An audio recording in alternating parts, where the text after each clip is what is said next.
The United States is literally sponsoring terrorism around the world using the weapons that we gave to them we didn't hold accountable for. And one thing we learned in the military, whether it was 16 years in the Marine Corps, or 4 years in the Navy, or training with the Army, accountability is our first step. We take responsibility for what we do. How would you answer to that?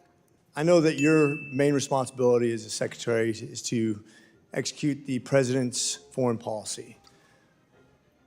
As an Afghan veteran and as a guy who's got tons of friends that served over there even longer than I did, years away from their family, the guys who lost their limbs, the families who sacrificed, the people who lost their lives, my hat's always off for those families who are gold stars, and even the families who just served and made that sacrifice away from their families. I really have great respect. I know we were there for about 20 years in Afghanistan, so you can't take responsibility for 20 years, but you can take responsibility for those 4 years. I know that we spent about $2 trillion of that dollars. A lot of that wasn't on your watch. That's also a lesson learned that we had to live with. I know 2,462 lives roughly passed because of that war that we sacrificed as Americans, but most of those not on your watch. What I do want to hold you and our leadership accountable for is the stuff we left behind, very specifically. Yesterday I had the ambassador of Pakistan in my office, and we were talking about terrorism in his nation and how we create stability in that region. I'm a foreign affairs guy that's my region. And they've had over 600 terrorist attacks in their nation last year, and I was like, why? Why so many? He said, because a lot of the weapons that we left behind in Afghanistan are now being used for attacks in Pakistan and other areas around there, and it's munitions we left behind. I personally thought it was a horrible withdrawal. I've talked to Millie. I've already had a breakdown. He went down and step by step went through the process of the withdrawal. But quite frankly, it wasn't just the $4 billion of our troop supplies that we left behind, but the $90 billion that we had given to the Afghanis that was then used now to sustain their country and the evil empire that's basically spreading terrorism throughout the region. I don't really accept the premise that they're not harboring bad guys. I know we have terrorist cells there. I know that they're trained. We've been briefed on that. We don't need to get into the specifics, but I quite frankly think in a real sort of way, the equivalent of equipment that we left over there, which is probably similar to what we just gave to Ukraine in aid. And if to fight a first world army, the Russians, is now being used to spread terrorism throughout the world, and that's on us.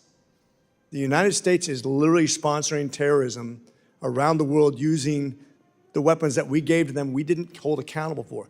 And one thing we learned in the military, whether it was 16 years in the Marine Corps, 4 years in the Navy, or training with the Army, accountability is our first step. We take responsibility for what we do. How would you answer to that?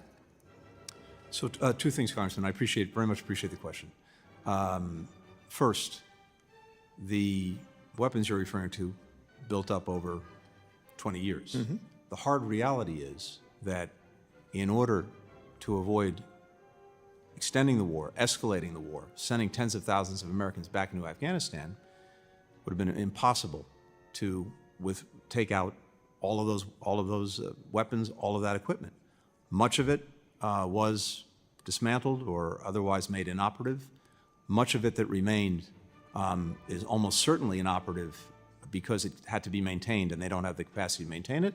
But I grant you, there are no doubt some number of weapons or equipment that, yes, are being used by the regime. But the Taliban government itself is not in the business, for all of the horrific things that it's doing inside Afghanistan to its people, is not in the business of exporting terrorism in this moment. And that, at least, is a good thing. And so I don't see this equipment, such as it is, being used for that purpose. It is very regrettable that equipment was left behind, but I think it's a reality of 20 years, trillions of dollars of equipment to the Afghans. So I would disagree with one premise, and this is where I think the crux of this is used, because I want to learn from this. We should never set a date or a time to be political about anything we do. This is about the survival of our troops, what's best for our investment, return on investment. And I think we got locked into a date. If I could learn anything from this, we got locked into a date, let us make some really bad decisions planning-wise that left a lot of equipment behind. And quite frankly, when I was there, we had fewer people there than we have Spain. We never fought a war in Spain. And we're so in a hurry to say, I want this feather in my cap that I got out of Afghanistan, that we forgot to do it right. When you forget to do it right, shame on us. And I think we should never be locked into a date or a time or a situation where we're not in control, because we are the biggest, baddest country on the planet. And shame on us for not doing it right, because I think that costs us a lot of reputation.